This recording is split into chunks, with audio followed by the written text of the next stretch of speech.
If you could take a seat and we'll get started here.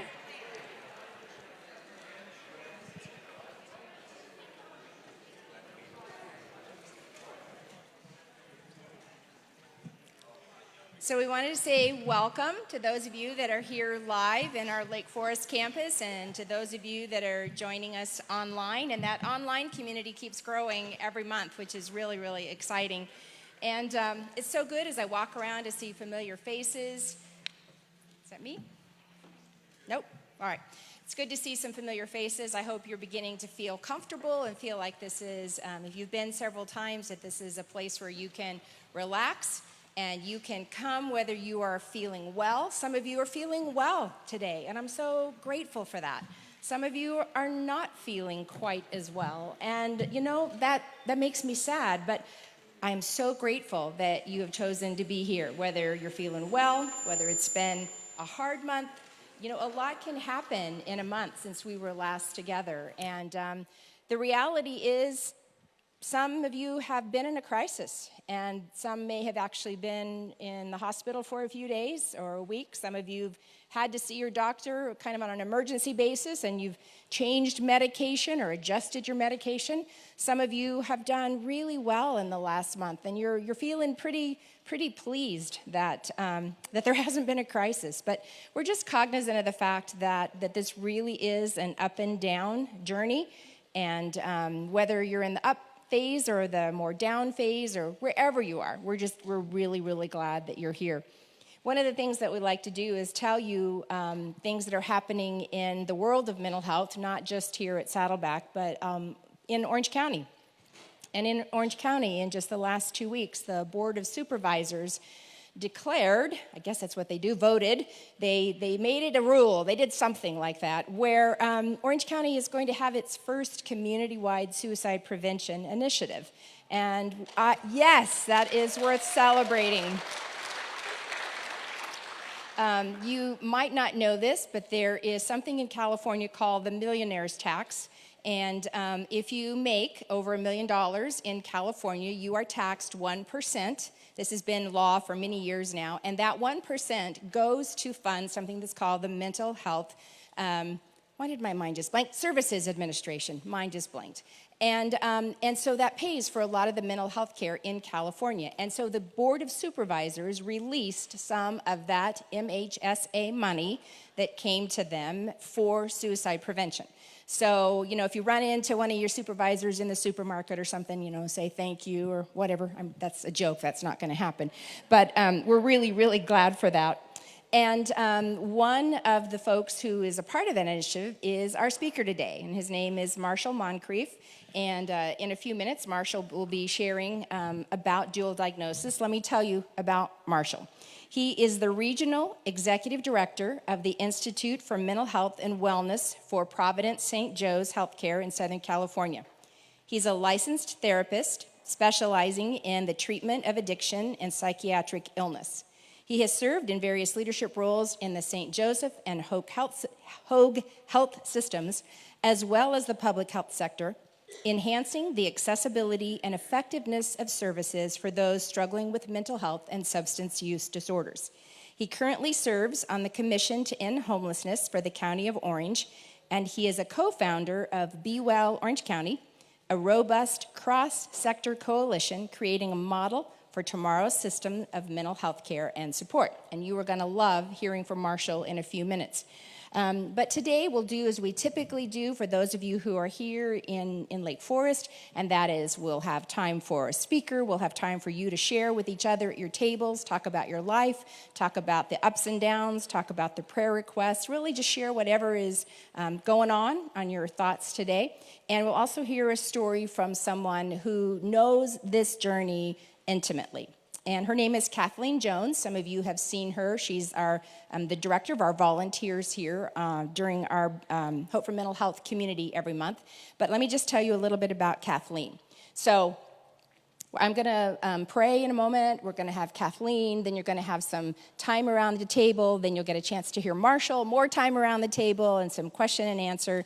And we'll kind of follow our typical pattern. So Kathleen has been a Saddleback member for 14 and a half years. She's on the pastoral care team for 10 and a half years. She's the coordinator in our counseling ministry.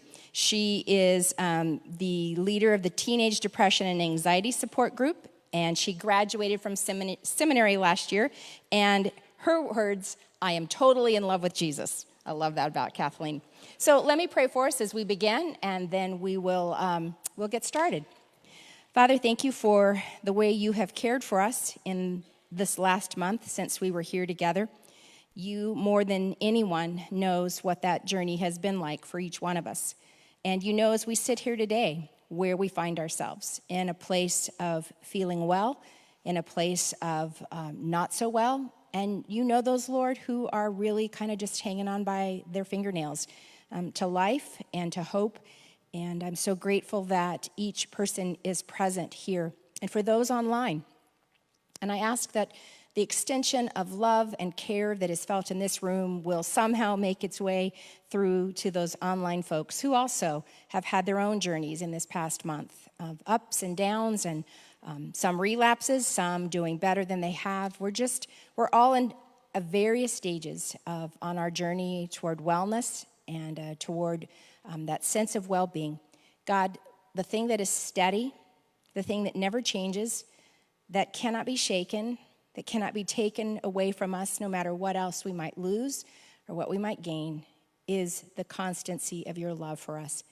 Your love never wavers the slightest inch, and that is a place to find our security and our strength and our hope. I thank you for those who have gathered here today. May we bless each other as we share our lives, our hope, our pain, our sorrow, and our joy. In Jesus' name I pray, amen. Would you welcome Kathleen?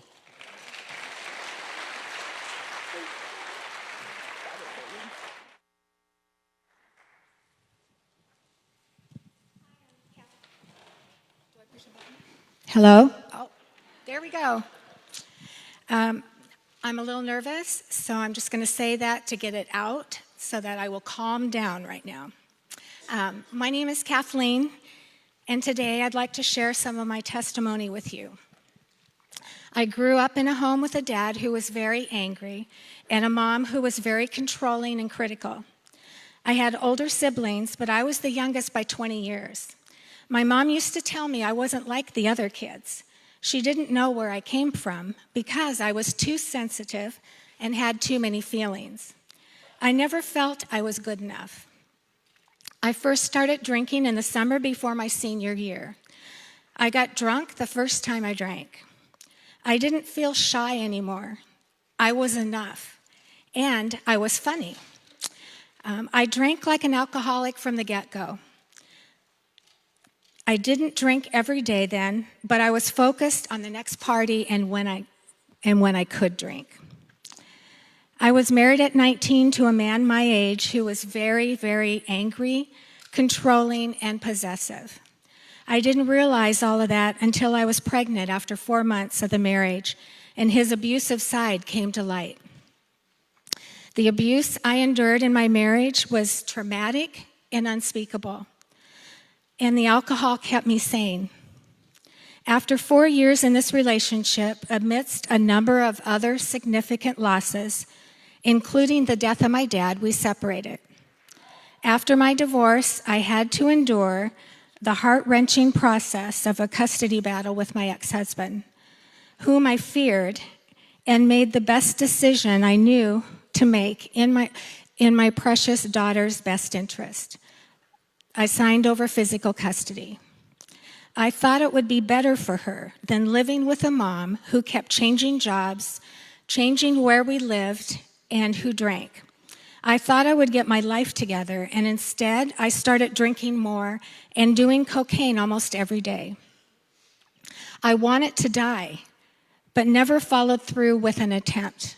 Every time I drank and used, I prayed that this would be the time I died. Depression, sorrow, grief, and unresolved trauma riddled my mind and heart. And the week before my 28th birthday, I hit so many bottoms I hadn't hit yet. I looked at myself in the mirror and had that moment of clarity. 3 days later, I ended up in the care unit for alcohol and drugs at Mission Hospital for 30 days. After I discharged, I used cocaine one more time, so my sobriety date became August 17th, 1985, 33 years ago. I did...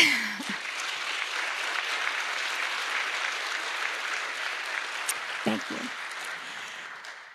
I didn't want anything to do with God, but I wanted to stop drinking and using so bad, I became willing to do whatever was suggested if it would help me stay sober. Jesus waited for me. He was very patient. He wooed me. And it only took 14 and a half years after sobriety to ask him into my heart and life. But I did, and I don't regret any of it. My first few years of sobriety were incredibly difficult. Unresolved pain in my relationship with my mom surfaced.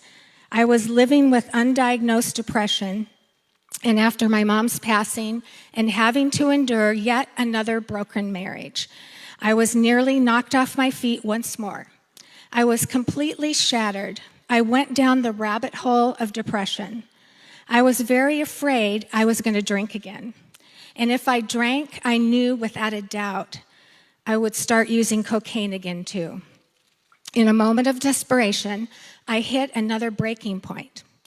But I chose to keep fighting for my life and my sobriety. I finally went to a psychiatrist and was diagnosed with major depression and was put on an antidepressant. I would like to say everything was great after that, and I never had to change medication. But y'all know it doesn't work that way. I went through another painful divorce, and I was a single mom again with 2 small children, scared and overwhelmed. I clung to Jesus and wanted to learn. I gave him my children, myself, my life, and I was willing to change. I have been on antidepressants for over 20 years. It's hard because after a year or two, it will stop working. And then I go through the process of finding another one. Sometimes they stop working after going through tough times, too. There was a time where I stopped using them, partly because I didn't want to have to keep taking them. And I had people tell me if I had enough faith, I wouldn't have to take them.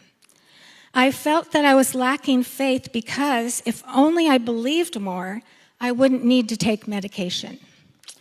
A wise woman counselor shared with me that if my brain needed help and it wasn't working right, antidepressants help with that. If the doctor had told me I had diabetes and had to take insulin, would I believe that if I had enough faith, then I wouldn't have to take insulin? No. So I went to a doctor and started taking them again. In August 2005, I went to Saddleback Church for the first time, and I knew without a doubt that this was the church I was supposed to commit myself to. I became a member then, and I have been on staff for over 10 years. My life purpose is to love and be loved by God, bringing glory to his name, reaching out to others, and expanding his kingdom. I will be an example of his love to others, the ones that know Jesus and the ones that do not. I will be an example to my children, grandchildren, and great-grandchildren. God strengthens us to accomplish what he requires of us. It is amazing how he equips us to do what we think is impossible. His master plan for us is good. In Ephesians 2:10, for we are God's workmanship, created in Christ Jesus, to do good works, which God prepared in advance for us to do. Blessings to all of you. Thanks.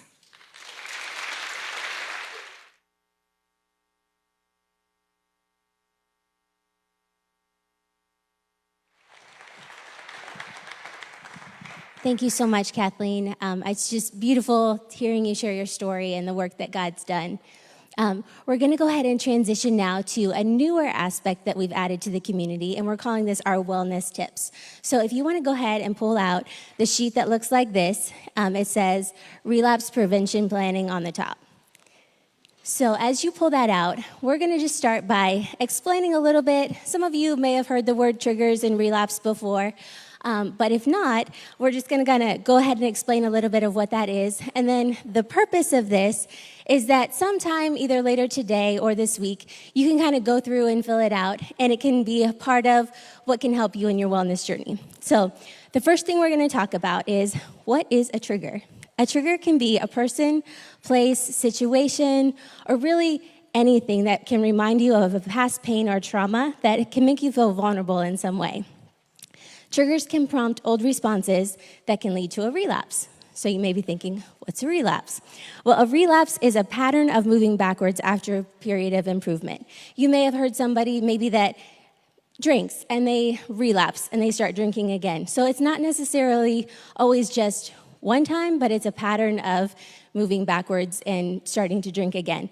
But if you're not living with a mental illness or a substance use disorder, you can still be experiencing situations that can prompt you toward unhealthy patterns that can lead you backwards to a place where you feel more anxiety or that leads you away from your wellness. So maybe you're saying, I'm here to support my loved one, but you could be living with maybe codependency, and your thing is that you step in to try to help somebody in a way that's really not helpful to you or to them.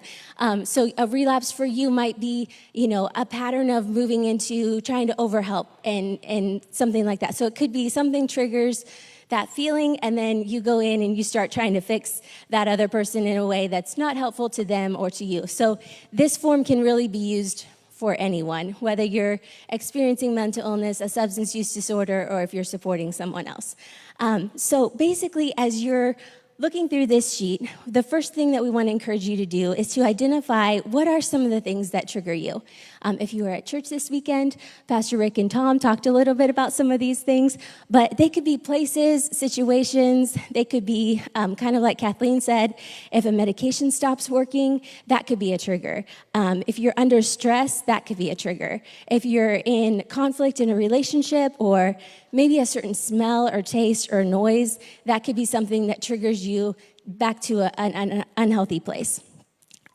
So once you identify some different triggers, then we really want to encourage you to set up a plan for how you can work through that so that you prevent a relapse. So just because you're triggered doesn't mean you're going to relapse. But there's some things that can be really helpful if you think through ahead of time, to think through, okay, what are some of the things like, if I know if I go to this certain aunt's house, I typically feel a little bit more vulnerable, and I really need some things that can help. So if you look at them under the mental health strategies and the substance use strategies, there's actually things you can do that if you feel that feeling of like, oh, I really want to drink again, or I really want to use, or something just happened and I really want to go in and fix that person, rather than doing that, you can kind of turn to some of these things that you planned out ahead of time. So some examples of what that could be is you could make a list of some people who are safe people that I can call this person when I'm feeling triggered, and they'll help, kind of talk me off of the situation, or they'll help talk me through it. You could go to Celebrate Recovery and talk to some other people who are struggling or dealing with some of the same different things that you are. You could spend time in nature, go for a walk. You could listen to some songs that make you smile.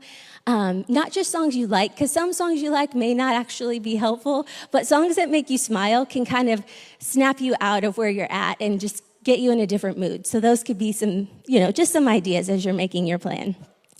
And in the process of all this, it's kind of helpful to think through, what are the things that I'm wanting for my future?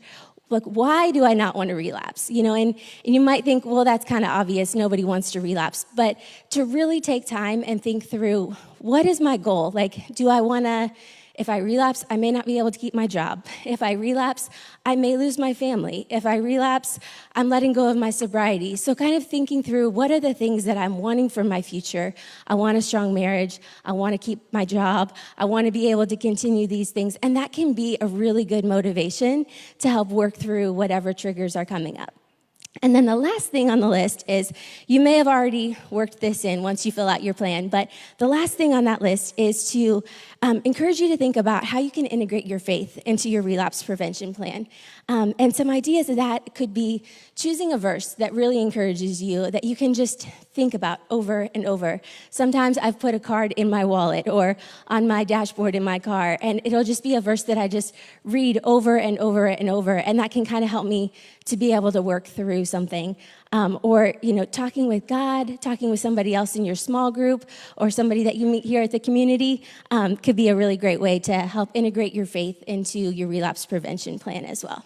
So I just want to take a minute and just say, I realize even hearing about triggers today might have been hard for somebody to even go to that place of thinking through what are the things that are challenging that can even bring up emotions that are difficult to deal with. And I just want you to know that God is not coming with condemnation. There is no condemnation for the things that you struggle with. There's so much grace. And I just hope that as you work through this sheet, that you'll be reminded of the incredible grace that God has in this process. It is a slow process of recovery, but each step we take and each time that we try to make a plan or call a friend, all of those things are steps forward toward our wellness. And so I just hope that this will be an encouraging thing for you as you continue in your journey. And the next thing that we're going to do is we're going to take some time to discuss around our tables. So there's some questions that will come up here on the screen. And just feel free to connect with other people around your table about maybe some of the things I said, maybe some of the things that Christina or Kay said this morning that are just, helpful to start in your path toward wellness. Thank you so much.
Do I click forward?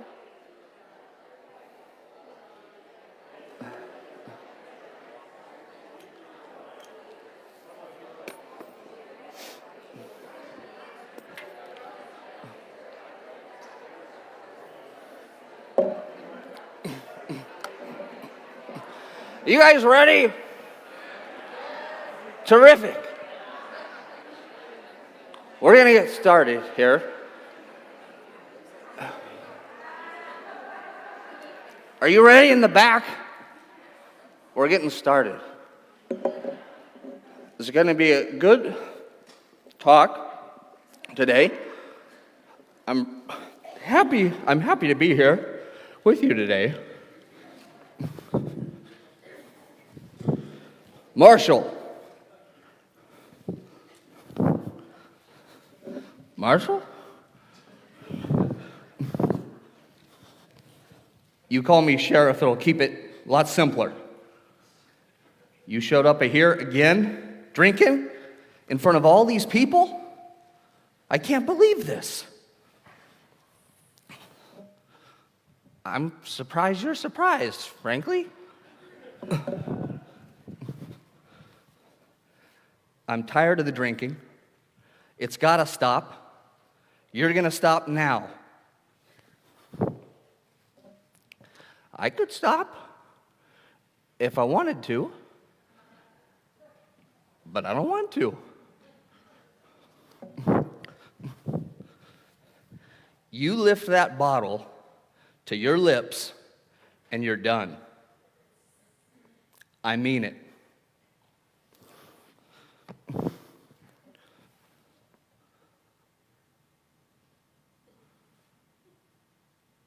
Okay.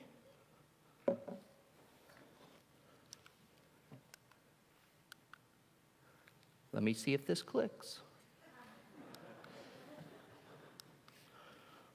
What do you click, guys? This is actually real. I'm not even in the drunk roll anymore. Let's see. All right, well, will we get the clicker fixed? I don't know.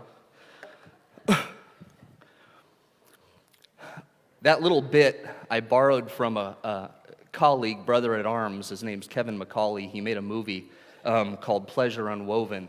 I recommend watching it. It's very, very good. And it talks about addiction much more in depth than I'll get into today. But I borrow that little clip from him because it sets up something that I live all the time. So like Kay mentioned a little bit ago, I work in the St. Joseph and Hoag Health systems. So I've worked among doctors and clinicians for a long time. And one of the things I hear in the larger community, but I also hear it among clinicians in healthcare, is that drugs are a decision, or drinking is a decision, and diabetes is a disease.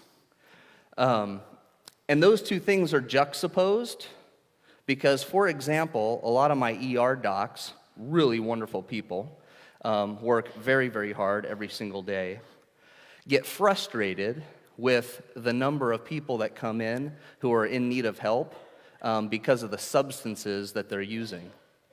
And so they're also dealing with people who are coming in with more traditional, maybe you might say, illnesses or diseases.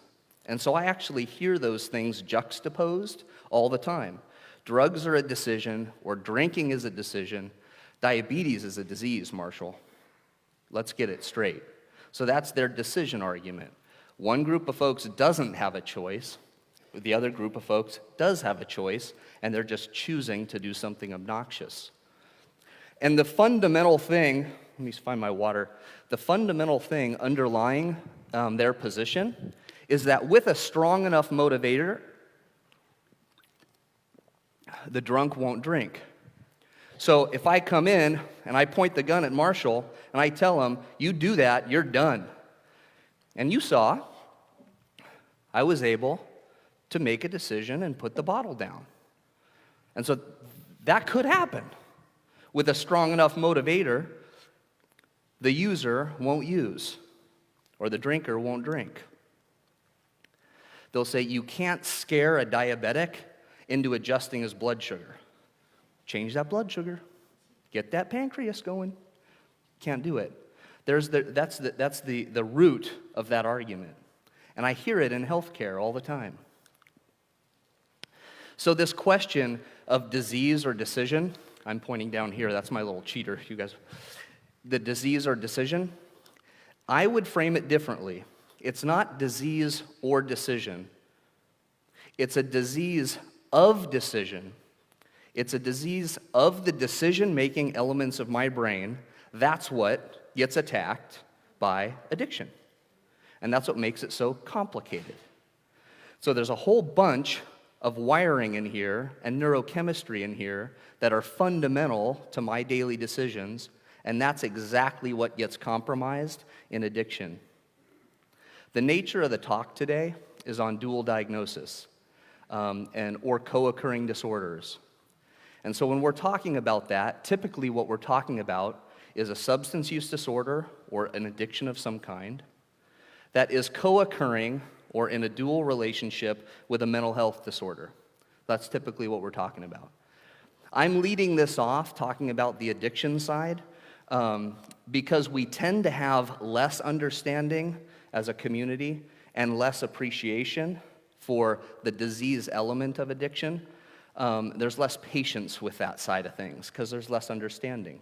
So I'm going to spend a little bit of a time on that, and then we'll weave the two together. The disease model. So in the healthcare world that I live in, we operate on the disease model for almost all that we do. It's a causal model. You got an organ. There's a defect in the organ. I'm going to start pointing up here instead of referring down to this tiny little screen that only I see. You have a defect in the organ, and that defect drives symptoms. It's a pretty basic model, but whether you've got cancer or congestive heart failure or diabetes or whatever, when you come and see us at Hogue or Mission or St. Joe's or wherever you happen to go, Saddleback, that's the model that we're operating off of to help.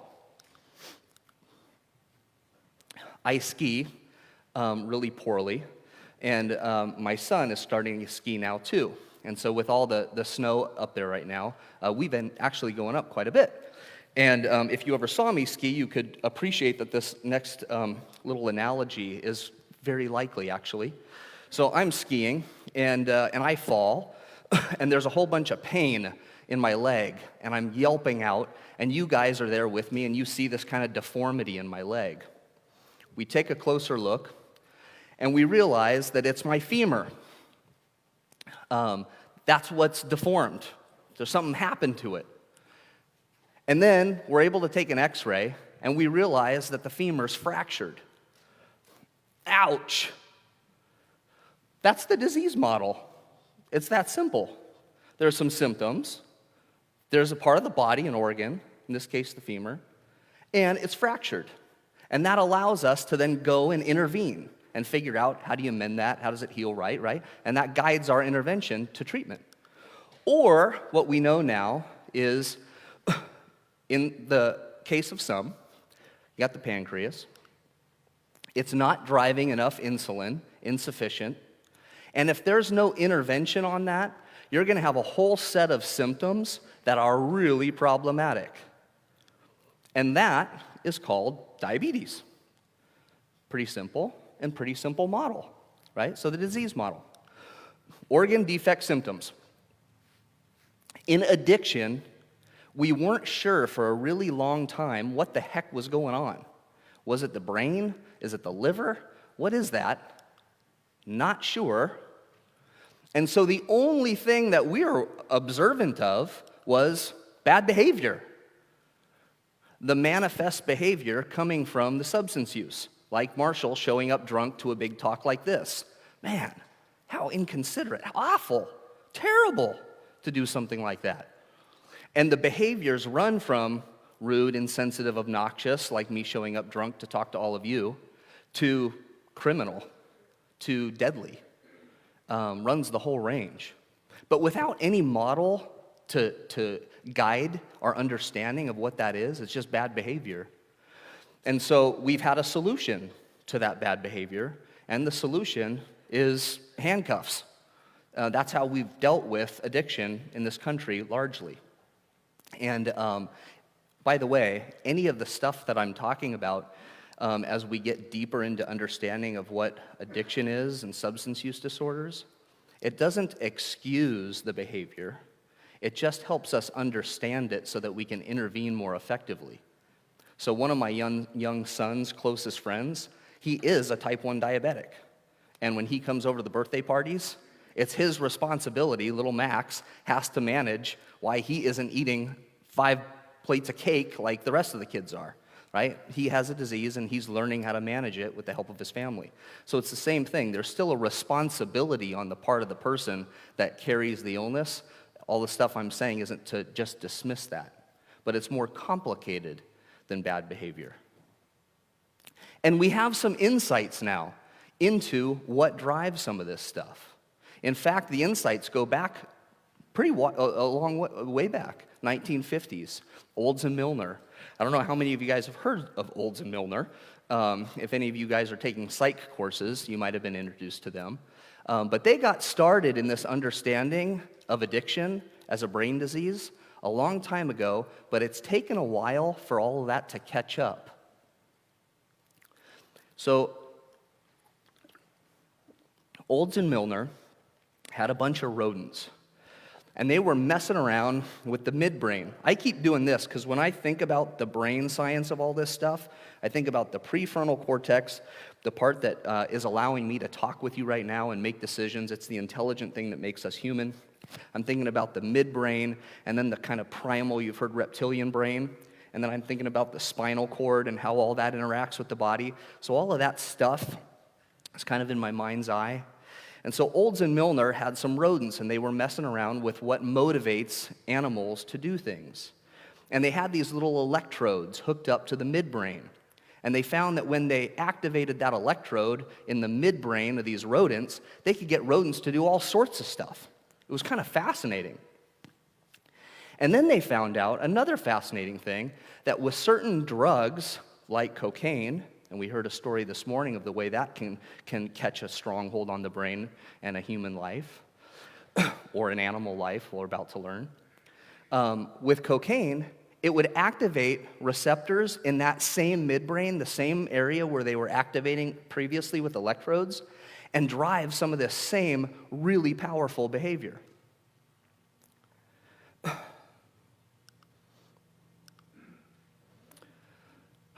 So the fundamentals of life, that like what drives us as mammals, right? Food, fight or flight, reproduction. So they got a little rat in this cage, and the rat's got a couple of options. I can hit this tab over here, and I get some pellets to eat. Or I hit this little tab over here, and I get cocaine. One is a little brown morsel, and the other one's a little white powder. Rat doesn't have language. He just has one or the other thing to choose from. So he eats a little pellet, hits a little cocaine, hits a little cocaine again, hits a little cocaine again, and keeps hitting the cocaine, and doesn't hit the pellet. And so with the question of, am I going to eat or am I going to use cocaine, the rats really preferred the cocaine, quite frankly. Fight or flight. So the next fundamental action of a mammal survival, right? Fight or flight. So next group of rats. There's a little cage, and the cage has an electronic grate on it. And so the rat is stepping on the electric grate. And there is another little tab, and the rat can tap the tab and get more cocaine. And the scientists, and I'm sorry for you guys that are rat fans, my wife does not like this part. The scientists could electrify the little grate and send a little charge to the rat feet. And the cage was wide open, guys. And so the rat, in response to an electrical charge, could just go like this and be fine. There was nothing blocking the rat from doing that. The only challenge was the tab with the cocaine was on this side of the grate.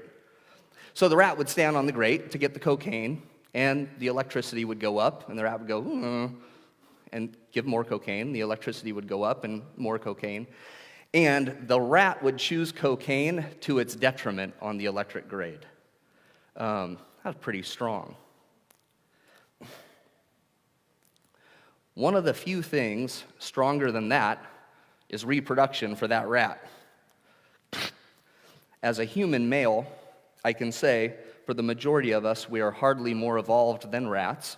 And so I can tell you this is a really powerful motivator, this next terrible thing that they did to this poor male rat. They stuck him in a cage and then dropped a female rat in heat in the cage. And the male rat could have gone over and met with the female rat. But he chose not to. Instead, to continue distributing the cocaine. And so this male rat completely ignored this reproductive opportunity that was put before him. Then the only thing I know that's even more powerful than that is protection from a mama rat to her baby rats. And so in the next thing, they had a mama rat with all of her little baby rats, and the mama rat had all the food and water and necessities to care for her little baby rats, but she also had a little lever in there that would distribute cocaine. And so the little rat would continue to administer cocaine to the detriment of her baby rats.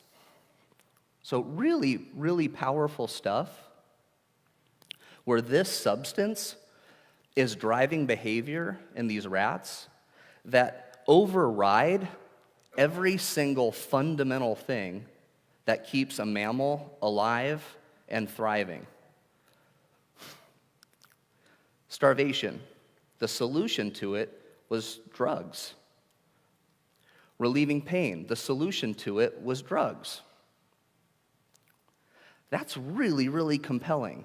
And the reason that's really compelling is that rats don't have language. They don't have a moral code. They don't have a societal understanding of appropriate behavior. So it wasn't that these rats were choosing to behave badly. That's the significance of this Olds and Milner study.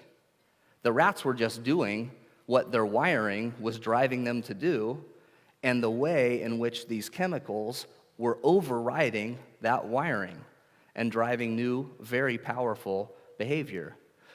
Like I said, regrettably, this happened in the 50s, these experiments, and it took a long time to kind of catch up and for us to understand that even more deeply, and then for us to start being able to speak to it to the larger public like we can now.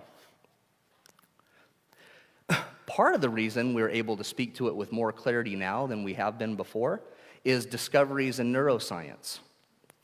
So when I was at Hoag, I worked under the Institute of Neuroscience, which was a really great experience. In the Institute of the Neuroscience Institute at Hoag, we have some phenomenal equipment. A lot of this stuff is post-2000. I mean, really contemporary equipment that allows us to go into the brain and watch how the brain interacts with itself, both electrically and neurochemically, during different behaviors. It's extraordinary stuff, and we can see it now, as clearly as I'm seeing you guys. Fortunately, and thanks to the team for setting up the table over here, so fortunately, I have access to Hoag's Neurosciences Institute, and they lent me some really sophisticated neuroscience equipment today that's going to give us some insight into a brain engaged in different behaviors. So it's really cool. You guys will hardly believe it. I do need a volunteer for this. And so I'm looking around the room. Oh, we have some pretty passionate folks down there. All right. Sir, come on up.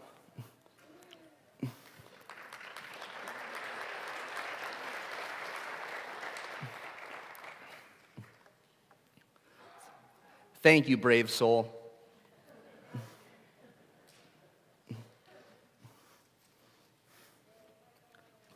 And this neuroscience equipment only hurts a little bit.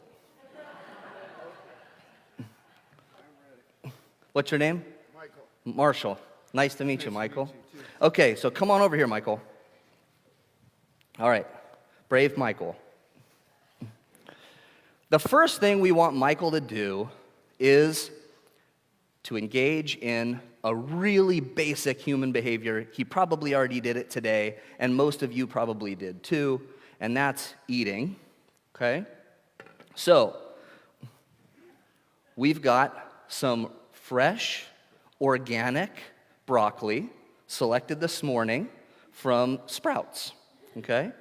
And you can see Michael and his response to the broccoli, and we can see you and your response to the broccoli. Oh, there he goes. Oh, my goodness. There, Michael just dove in. So what's happening right now in Michael's brain is that dopamine, represented by these little green balls of candy, is going into Michael's midbrain, his limbic area. That's happening right now because dopamine is responsible for driving behavior. So as Michael eats this broccoli, that's what's happening. And you can check out how excited Michael is about the broccoli, right? There's water over there if you want some. Yeah, there he goes. So pretty excited. So here's Michael's midbrain, right? Here's the dopamine molecules going into Michael's midbrain as he eats the broccoli. And this dopamine is a reinforcing mechanism so that he'll eat again. The reason we want that to happen, so you can imagine this up kind of like up here, the reason we want this to happen is so that Michael will stay alive. And so every time he eats broccoli, he gets a couple of little doses of dopamine, and then he'll do that again, and it'll keep him alive, right? Pretty cool. That's how the system works. Pretty basic. So that's that. Then the next thing we want Michael to do is to eat this, which is, oh, his, the response was so different. Hold on, don't dive in. I know you can hardly wait. So this is like a triple, quadruple layer chocolate butter cake. There's a Hershey Kiss in the middle, and there's butter chocolate drizzled all over. I like have to fight Michael off from diving into the cake. And there's a reason for that. There's an absolute reason, the reason why he had sort of a bland response to broccoli, and the reason that with chocolate cake, his response is more excited. Let's watch his midbrain as he eats the chocolate cake. Michael, go for it. And that's your cake, so you be as brutal with that thing as you want to be. Dive in. Look at that. It's just a different approach than when you got broccoli. Oh, yeah? Oh, yeah. Oh, my. Okay, so this is what's happening in Michael's midbrain right now. As we sit here talking, you're watching it live. Yum, yum, yum. Exactly, yum, yum, yum. And you guys are sort of giggling. Like eating it all. Exactly. Exactly.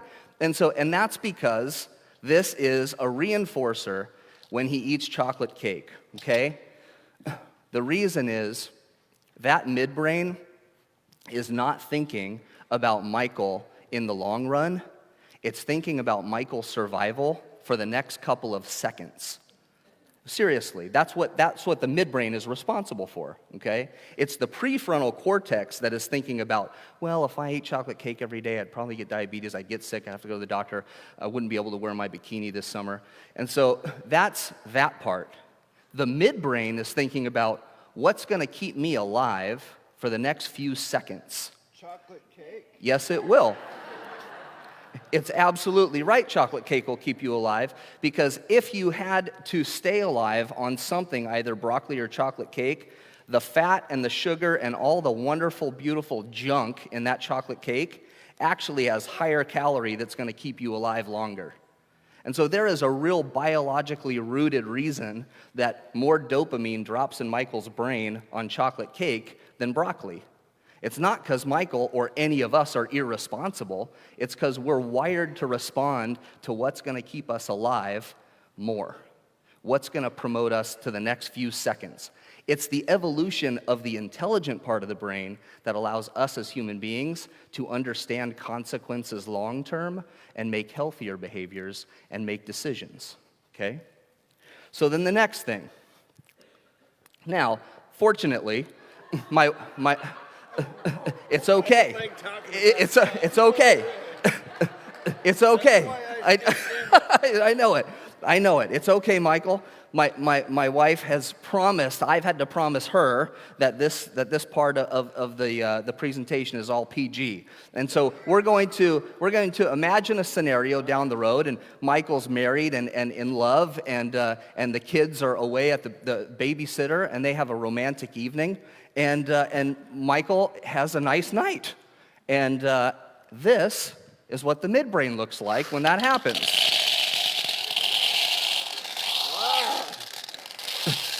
It's pretty good. And so broccoli was all right, chocolate cake is really cool, but reproduction is pretty awesome. And for that reason, I've got a kid who's 22, I've got another one that's 7, and there's like 8 billion of us in the world right now, and it keeps working.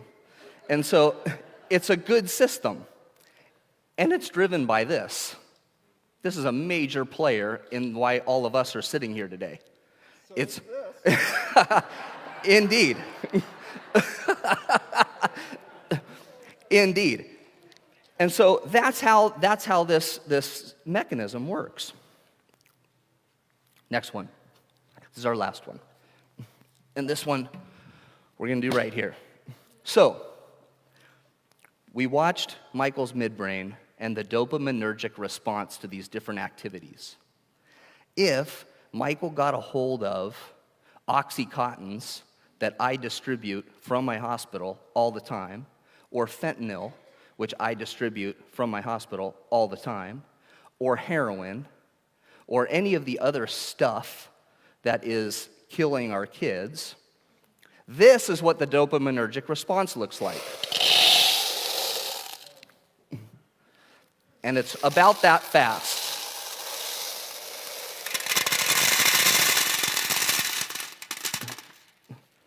And so that's what happens in Michael's midbrain when he takes that stuff. I'm glad it spilled over on you, not me. That's right. That's what happens when those substances enter the midbrain. But I'll still stick with this anytime. Yeah, indeed, chocolate cake is really powerful. Michael, thank you for being up here and letting us look into your brain. Sure. Okay. You'll come back. Yep, take that now if you want. It's all yours. Or come back. Just, I won't touch it. You know what? If you want some, you can have some. Okay, well, thank you. That's kind. Thank you. I share. Thank you so much. Most people won't. Thank you.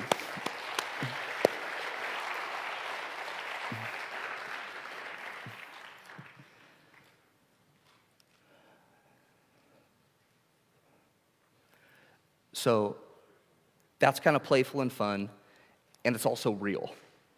And so the dopaminergic response, the dopamine response in the midbrain to these behaviors is extraordinary. And so opioids, and that's just one example that I use because if you opened up the newspaper in the last week, if you listened to the radio in the last week, blah, blah, blah, it's everywhere and you're hearing about the epidemic. It's largely because there's a substance out there that is widespread, easily available, as all the substances are, that attack that part of the brain by way of saturating it with this chemical, dopamine, among others, but that's the main one, that drives our behavior, our fundamental behavior. And then I'm going to start picking up at a decent clip because I wanted to use this part of the talk to reinforce the addictive side of dual diagnosis and drive a deeper appreciation for the way in which this is a disease of the brain and not a behavioral thing that's driven by a want for feeling good. That's a side effect. And believe me, for those of you in the room and those of you who are online that have struggled with this, we can tell our neighbors that There's no feeling good to this. At some point, that you need that much dopamine just to feel well and get out of bed. It's pretty awful. So midbrain meets the prefrontal cortex, imaging in the addicted brain. I want to give one more example of this. There have been lots of studies, and they've been replicated, where we can actually measure the activity of the prefrontal cortex, the decision-making part of the brain, and we can measure the activity of this midbrain, this limbic area, in response to other activities. And so we'll get some measures going and watch the activity in each parts of these brains, and we'll sit people in front of cards that have images on them. So imagine I'm sitting in front of these images, and both parts of my brain are hooked up to monitoring the electrical activity in the brain. And at first, the cards are really benign, like horse, dog, barn, pony, car, water. And both areas of the brain are relatively flat.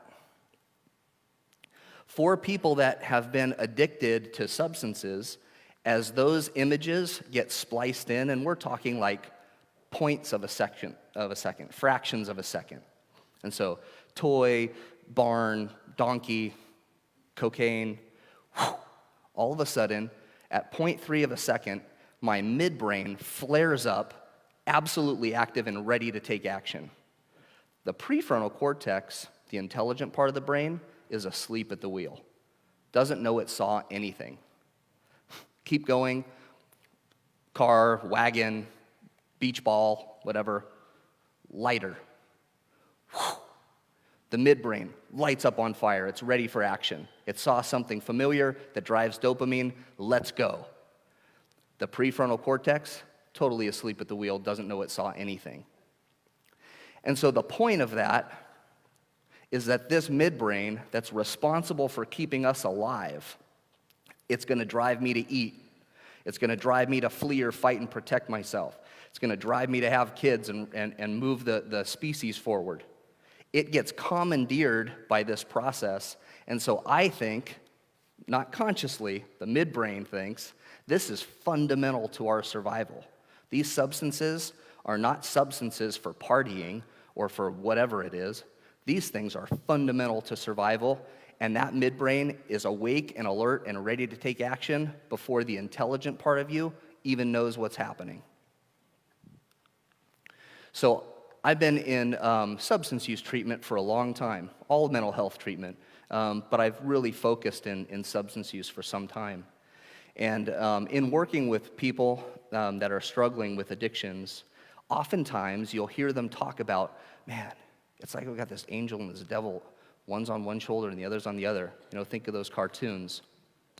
And by the way, I'm a massive fan of Celebrate Recovery. Yep. They're awesome. And you would hear somebody in Celebrate Recovery and other areas of recovery, including me, talk about the way in which this is more than just a brain disease. There is a spiritual component to this illness, and there is a spiritual component to healing from this illness, and it's majorly important. I'm talking about this from the brain perspective for the moment, not to discount the spiritual component of this. So when I'm talking right now about people that I work with and treat and try to help through recovery, and they're referring to this angel and the devil on their shoulder, what they're referring to is the drive by the midbrain to go after this stuff that they think, the midbrain thinks has been interwoven with survival, and the battle with that part of the brain and their prefrontal cortex that knows from a logical, human, intelligent perspective that that's going to have massive consequences. So why would I do that? I know if I use again, my wife's leaving me. I'm losing my job. Whatever's going to happen, it's hanging over my head. I know it, and I'm gritting my teeth, and I'm trying not to do that. And yet I have this massive drive to do that. What the hell is wrong with me? Or the ER doc who's looking at Joe, who's in here for his 5th or 6th time and continues to use and come in with all of these horrible ailments. What is wrong with Joe? He doesn't get it. What is wrong with this guy? It's not Joe. That part of his brain is contaminated. It's diseased with this drug, and it's overriding his ability to make intelligent choices. It's a brutal spot to be in.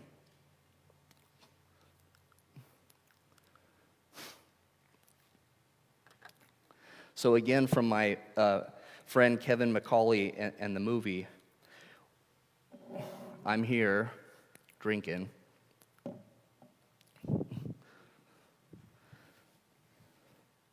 Put that down, or I'm going to blow you away. And you watched as I made the decision to put it down. But what we didn't see, what nobody sees, is that in my mind during that time, I'm thinking to myself, I wonder if I could get this drink down my throat before that bullet passes through my head. So the addict has no choice not to crave. And it sounds like that resonated with a few of you out there. Resonates with me personally too. That's why I do this. That's a level of suffering that is really hard to understand. When every second of every day, until you satisfy that itch, is battling between, I need to do this, and no, you better not. It's a brutal illness. And it deserves the same compassion and depth of understanding and hug and love and excellent care and treatment that we give to every other illness in our world.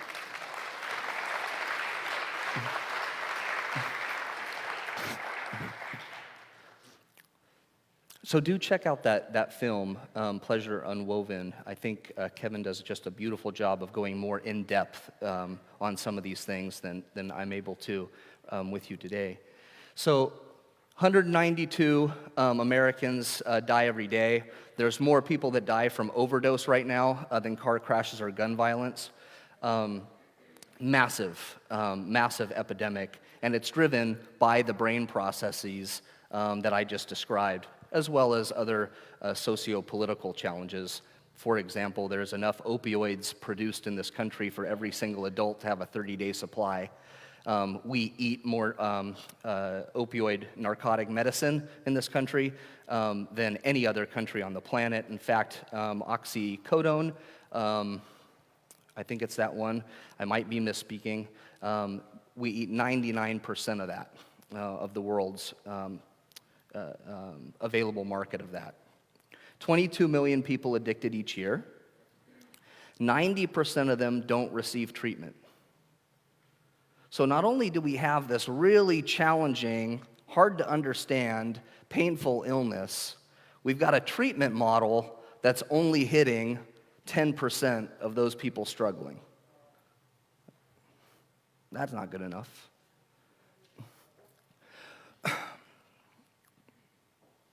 Want to see what somebody who's addicted looks like? She looks like that. You're probably sitting next to her. She was here this morning. She was at the supermarket today. And she looks like every one of you. And so we have an image in our mind of what somebody who struggles, one of those 22 million people, looks like. Pretty rough around the edges. Sometimes we are. Most of the time not.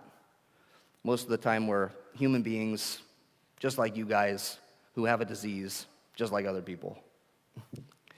Mental health side. Co-occurring disorders. The addiction side we talked about. And what we're talking about with dual diagnosis and co-occurring disorders is when that really painful process that I just described, as if that wasn't enough on its own, is commingled with a mental health disorder. Man, now you're really talking tough.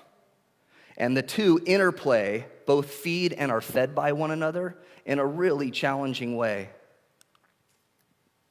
Depression is a decision. Diabetes is a disease. I've heard that one too. In my hospitals. From medical professionals.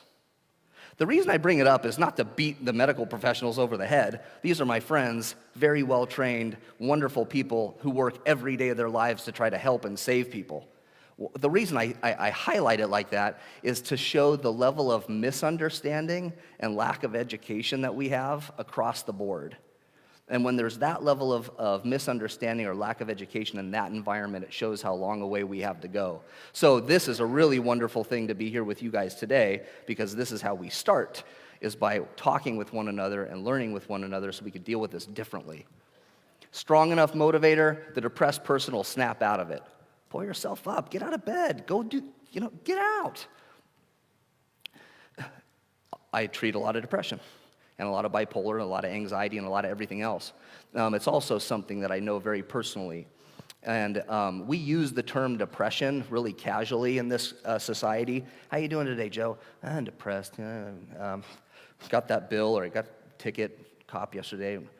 We throw the term depressed around. When you're in a clinical depression, and you haven't been there before, man, that is an extraordinary experience that is hard to describe. What about an illness that cuts you off at the knees? What about an illness that convinces you that you're the problem, you're not worth getting help, even if you wanted help? How's that for a starting point with an illness?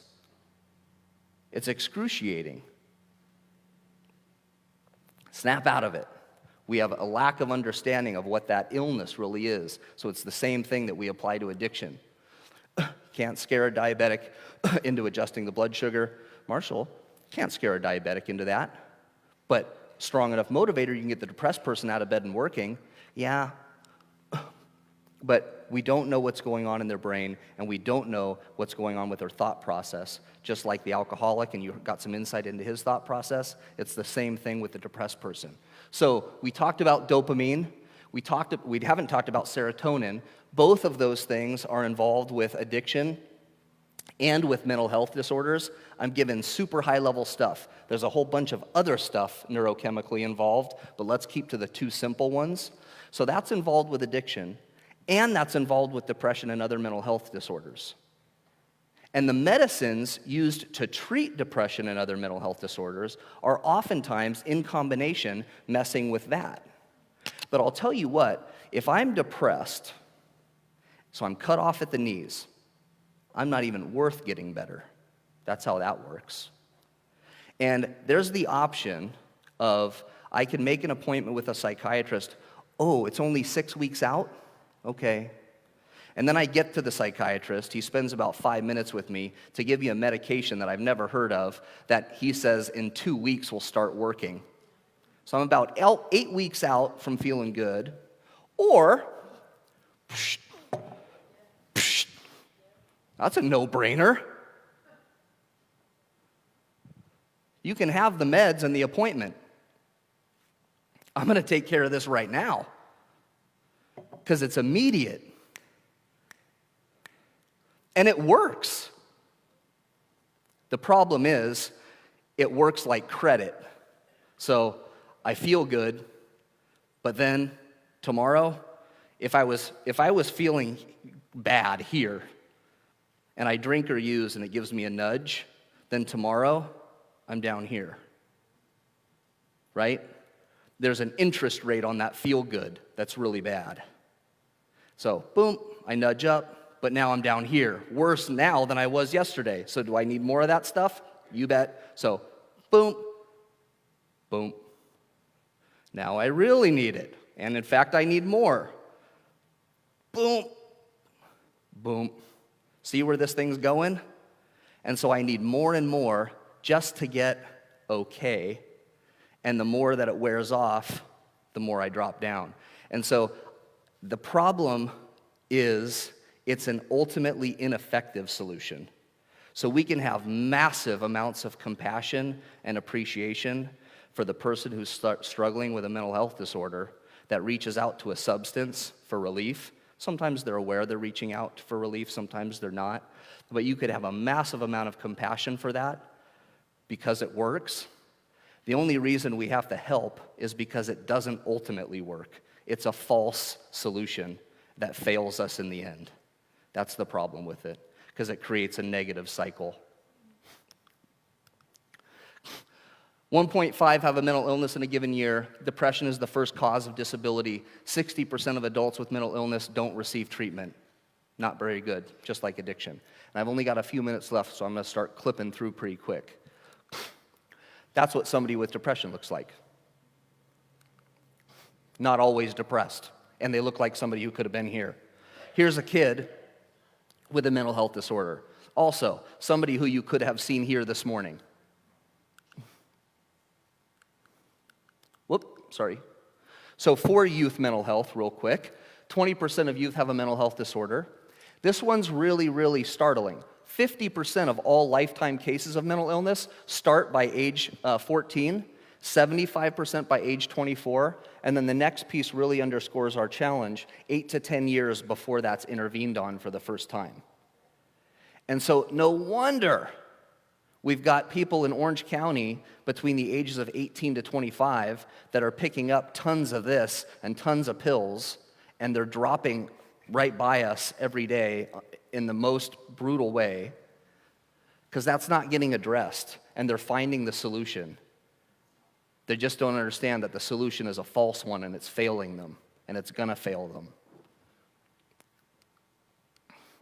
So addiction and co-occurring disorders, you've got that mental health process, and there's an addiction intertwined. It's a real chicken and the egg. It's very difficult to know what started what, and at some point, it doesn't matter. I mean, there's cases to be made when you're in in-depth treatment, kind of teasing that apart. What we do know is that both things need treatment, and they need treatment simultaneously. And what we do know is that systems of care today are really not set up to do that yet. We're still treating these things individually. You'll still find an addiction treatment program that once they find out there's a mental health disorder, oh geez, we don't deal with that, I'm sorry. Or you'll find a mental health program, oh addiction, we don't really cover that. And that only talks about, 8 million people, that there isn't really something for them to fit into yet. We got a long way to go here. But we're getting there. We are getting there. And there is hopefulness to this. I just don't want to get too Pollyanna yet because we got a long way to go. Less than 10% of those 8 million received proper treatment, being both substance use treatment co-occurring with mental health treatment. So less than 10%. We're still tracking on this less than 10% number, right? That wouldn't be tolerated for any other illness that we deal with in this country. More than 50% receive no treatment. Time magazine, U.S. life expectancy dropped, third year in a row. Drugs and suicide are partly to blame. The blue line is the total deaths of drug, alcohol, and suicide in combination. So if we're talking sort of dual diagnosis, not everybody in that trajectory fits dual diagnosis, but based on what we're discussing, drug deaths, alcohol deaths, suicide deaths, that's the arc that's happening right now. We have got to grab a hold of that thing and arc it the other way fast. I know we're going to end here in a second. The barriers to care. There's a whole bunch of studies that have been done, surveys that have been done. In fact, CalOptima, our Medicaid health plan, just did a survey on barriers to care for their members, but this has been done by a whole bunch of people. And these are the three that come up most frequently, sort of in the top 3 to 5 slots. Stigma. I don't want to reach out. What's somebody going to think? Lose my job reaching out and raising my hand for help on something like this. Cost, pretty expensive. A lot of the drug treatment programs that you or family members may have called before, $40,000 for what? Really expensive. We could have a whole discussion, which maybe we will one day, about insurance and how we get them to show up and do what they're supposed to do. Would love to have that conversation. Well, another day. And then the third one is they don't know where to go. And I promise I'm almost done. They don't know where to go. They don't know where to go because the system isn't available to guide us where to go. And so if I was to draw out what our mental health and addiction system is today, this is what I would draw. You're seeing it. That's it. That's the one. That's the system you know. It's not there.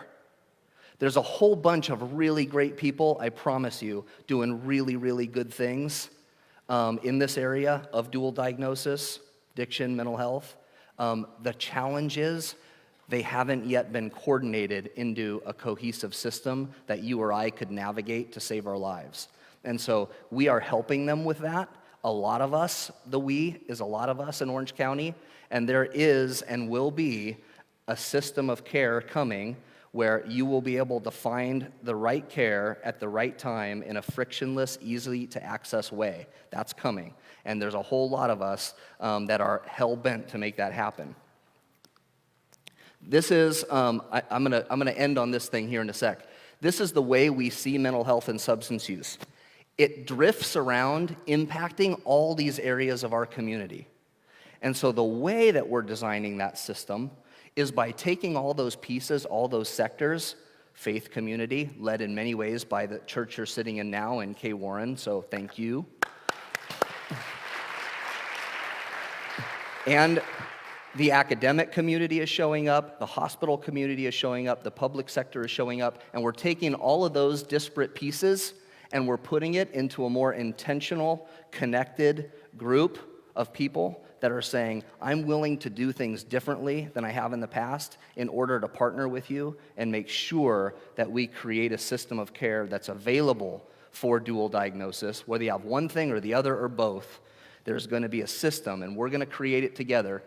There's Saddleback Church up there. There's a whole bunch of hospitals you recognize up there, and this is not exhaustive. Committed to making that happen. One of the first things that's going to be there is a program. It's going to look something like that. It's going to start off in the city of Orange, and it's going to have both psychiatric treatment and substance use treatment in the same facility.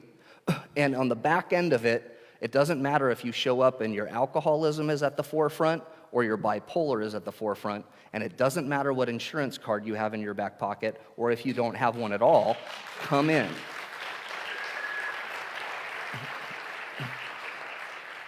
And so we're creating that. And that's not going to be a one and done. That's going to be a starting point for this community of Orange County where we build out from. And so I want to offer that as a point of hope and what's on the horizon because we are going to address this together. And I think I'll probably bring it to a close because I'm probably way past. Sorry. There's so much to talk about. Thanks, you guys.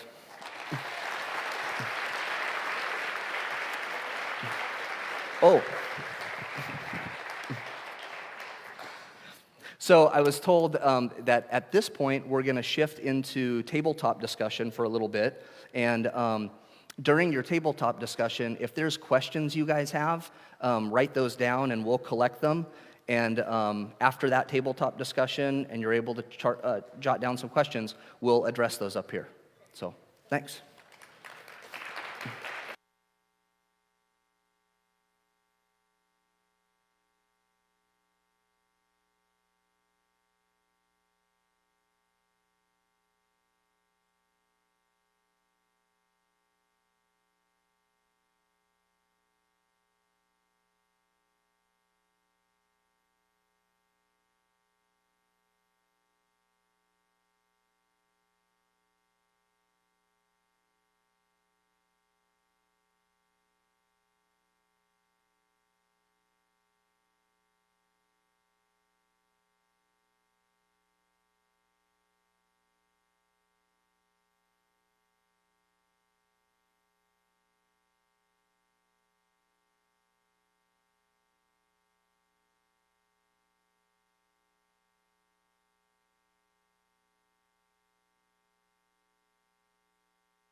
love her. I get the creative. I took a picture of your little work chart. It's easily transferred. All right, everybody. I'm so sorry to have to interrupt you, but we are going to go into about 15, 20 minutes of Q&A. So we're so grateful Marshall can stay and just answer a few of our questions together. So Marshall, first of all, thank you so much. Thank you so much. I really hope there was some new and helpful things that each one of you is able to take with you from what we talked about today. So I want to start off with, you gave a really beautiful presentation about understanding addiction in terms of a disease, something that is in the body that sometimes is beyond our willpower or our control, per se. So if we're approaching addiction as a disease, what might be some small steps, medically, relationally, therapeutically, that someone could start taking towards wellness, just real practical? In the case that they're struggling with an addiction? And a dual diagnosis. And a dual diagnosis? Yes, dual diagnosis. Getting help is essential in most cases, and so there's a lot of ways that people get well, and so I think it's important to highlight there's not one path. However, if somebody is struggling with a substance use disorder and mental health disorder, or one or the other, reaching out to the right help is critical because there's a safety element of this thing. And so there are different degrees of severity. For example, if somebody is physiologically dependent on alcohol or benzodiazepines, Ativan, Xanax, things like that, that's physically dangerous to come off of. And so that's not something you just want to stop willy-nilly. And so reaching out and getting the right medical intervention is critical. Mission Hospital, Hoag Hospital, St. Joseph Hospital, those are three in the Orange County community that I work with that could respond to your call for help. And if they're not the right starting point, they can get you to the right starting point. And I'm going to say it's one of our weaknesses as a community. We need a centralized navigation hub where you can go, and whatever the help is, there's going to be a hand there that takes you and gets you there. And it doesn't exist today as robustly as we need it. There's some good folks like OC Links, 211. Those are good resources. Try them. And if you run into some frustration with it, know that we're going to be improving that. But connecting to the right help is critical. One of the questions that I have heard a lot and has also come up here is when we're talking about dual diagnosis, sometimes the question comes up, which should we treat first? Yeah. So any thoughts on that? Yep, I do have thoughts on that. They both need treatment. And they both need the right treatment. And oftentimes at the same time. The reason why I'm emphasizing on that first question is reaching out to professional help. I guess I should use that word and underscore it. Professional help is there needs to be a licensed, qualified provider to help determine what's on the leading edge and how you need to enter care. So for example, I'm alcoholic and I have bipolar disorder and I'm in a manic state, delusional and potentially dangerous to myself. I need treatment for both things, but the condition I just described, I would probably need some sort of psychiatric stabilization in order to even be able to benefit from any interventions that might address the alcoholism. Flip that around really easily. I've got bipolar disorder and I've got alcoholism and I'm struggling with some depression due to my bipolar disorder, but I'm also violently intoxicated and have been for weeks, and coming off that alcohol will be physically dangerous. I need some intervention on that to stabilize that before any treatment on the bipolar depression is going to have any impact, right? So we need a professional, qualified professional on the front end to greet you and help determine which thing is most critical now, and then from there stepping into a holistic hug that addresses both. Yeah. Perfect, thank you. So both. At the same time. That's Yeah. a dream. That's our dream for sure. All right, so we had a question here, and I'm not sure if this is from somebody living with lived experience, but it says, when the voices are loud and the drugs, marijuana, calm it down, how do you justify not using it, especially when the psych meds don't always work? Oh, it's a absolutely great point. How do you? And so I'm struggling with an illness, and one of the symptoms of that illness is I hear voices. And one of the really crappy things about the illnesses that generate voices is it's very rare that those voices are friendly voices. I mean, really, and we don't know why, but it just sucks. It would be really great if the voices were boosting my self-esteem. Hey, Marshall, you're a great guy, go get him. But they almost never do. They're almost always really horrific things that the voices say, and scary. And so if I'm working with the psychiatry world and I'm getting meds that have sort of a bland impact or a very slow impact, but I smoke some pot or I eat something that has pot in it and it calms that down, man, it's hard to argue with that. The only problem with it is what we know clinically is that the benefit of that is probably going to be short-lived because of the way it interacts neurochemically, and at some point, it's going to start failing you because it'll get into that negative cycle where you need more of the substance just to get up to here, and as the substance wears off, it drops you lower than you started. And that's the problem with it, is it gets you into this vicious decline, whereas with the right, this skin keeps catching, with the right psychiatric medication, and it can be very difficult and take longer than any of us want to find that right med and to get stable. But once that's in place, then you're sliding on a nice even. And it takes a while to get there. I would ask us all on the medication side and the professional side, we need to be really discerning consumers, and we need to make sure we're connecting with a doc that we feel comfortable with and that we feel is listening to us and we're part of the treatment plan. And also, with all other illnesses, my father-in-law is fighting cancer right now, his third round, and it's been a really painful process with a lot of different tries before getting the try that looks like it's going to do it. And so in this way, it's not different than other illnesses. Oftentimes, it's not an immediate first find that's the right fix. So to summarize all of that, I just threw at you massive compassion and patience for the person that's using marijuana to alleviate, but be cautious because it's likely to fail at some point. And we need to get you connected with the right care provider so that you've got a shot at those psych meds actually working. Be happy to talk with you after this. You talked about addiction or medicating being a false solution, right? So it meets a need, but later it can have very negative consequences. Yeah, it fails at some point. It fails, right?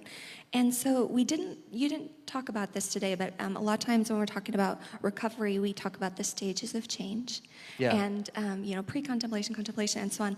And I think there are a lot of family members here that some of them I've spoken with directly that say, my loved one has done this so many times, they've gotten better, it's a back and forth, it's very disheartening. But I think, might you have a word of encouragement to say, sometimes they're starting their journey towards recovery, so encourage them in the pre-contemplation. Encourage them when they're even just thinking about it, but they're not quite ready to get treatment yet. Is there a word of encouragement you might have for either individuals or their family members and friends? Sure. This is a really tricky set of illnesses, and very rarely do they follow a trajectory that if we were going to graph, I'm down here at the 0-0 corner and moving upwards towards the 100-100 of well-being. If you were going to graph it, it's almost never this upward, for you guys, upward trajectory like that. Never.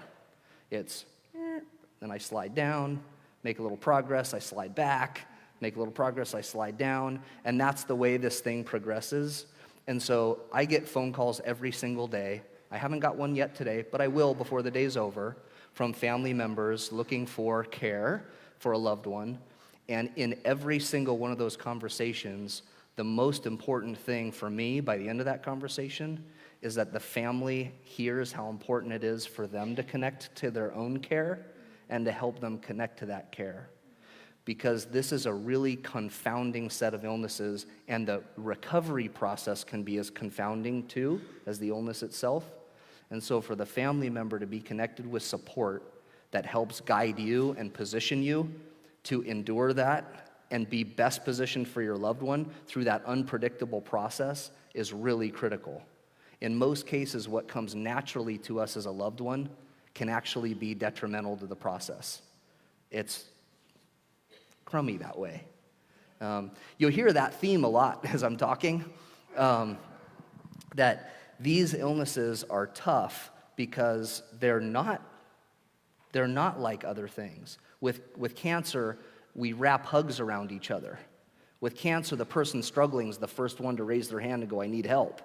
With these, oftentimes, if I'm the one who's addicted or dual diagnosis mental health, sometimes I'm the last one to raise my hand for help because of the way the illness impacts my brain and the decision-making parts of my brain. And so we are grateful and lucky and fortunate to have friends and family who might be brave enough to raise their hand for us and say, I need help.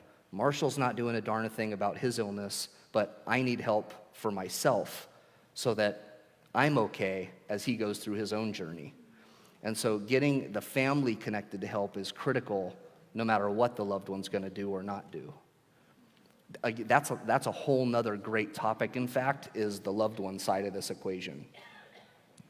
Thank you. Thank you, Marshall.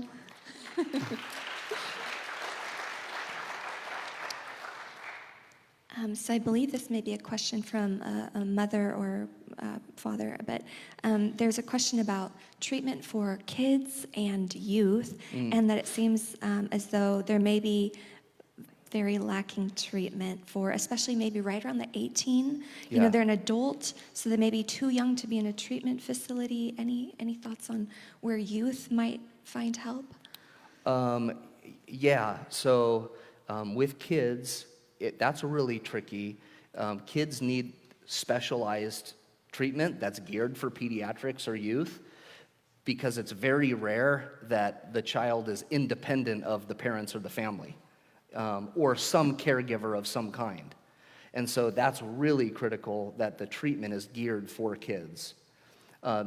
It wasn't long ago that in Orange County we had this many psychiatric beds for kids. And I'd like to do an acknowledgement of gratitude to Chalk Hospital for stepping up, and the Warrens played a major role in helping with that. We now have psychiatric beds in Orange County for kids. And so sometimes that's needed. Do everything we can to prevent a child from needing to go to an inpatient psychiatric unit, but sometimes there is that need, and now there's a place to go.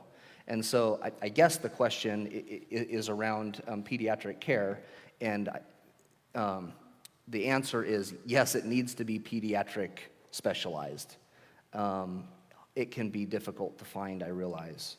And so 211, OC Links, calling Chalk, Mariposa Women's Center, and Women and Children's Center. There's lots of places out there you can find that are specialized with kids or can link you to the right treatment for kids. Thank you. And, you know, like Marshall shared and Kay has shared, and we are so aware how much is lacking. And there's a long ways to go. But there were a lot of questions, too, about the Bewell Center.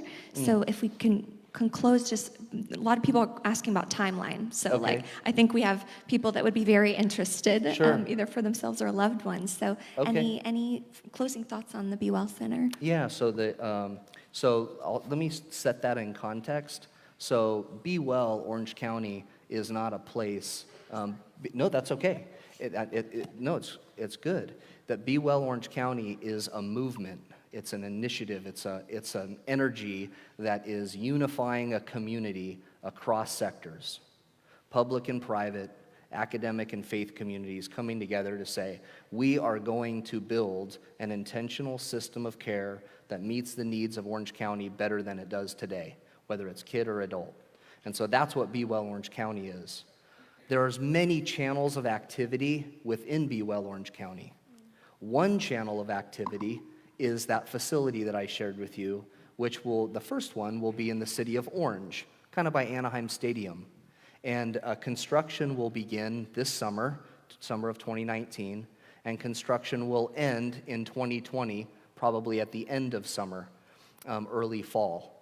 And that facility will house programs and services for acute needs in mental health and addiction and combined.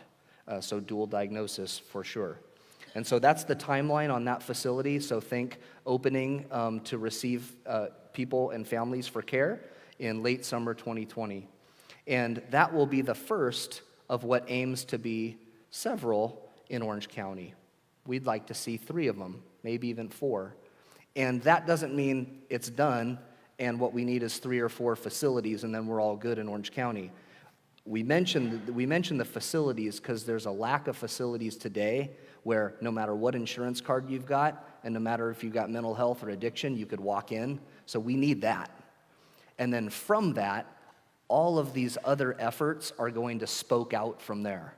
Kay mentioned before we got started that the Board of Supervisors just identified suicide as an epidemic in Orange County and is reaching out to the private sector, the faith sector, and the academic sector to say, hey, Bewell, Orange County, we need your help. Let's rally together and get to 0 suicide in Orange County. That's not a building, but that's really exciting and needs to happen. And so that's another channel of activity within this Bewell sphere. So there you have it. Thank you, Marshall, for everything. Okay, thanks, guys. All right, so I am going to give a few ending announcements, but I'm going to just briefly invite up Megan. So we touched on Celebrate Recovery, and that's a ministry here through Saddleback Church. It's been going on for many, many years. Megan is here. She has a table in the back, and so I'm just going to let her briefly share a few things. Thank you. Well, I am the new Celebrate Recovery Director for Lake Forest, and I'm so honored. Yay. Wow, that's sweet. But more importantly, I am a grateful believer, and I'm in recovery for addiction and codependency, and I'm trying to live well with clinical depression. I also was raised in a home with an undiagnosed manic depressive family member who was a practicing alcoholic.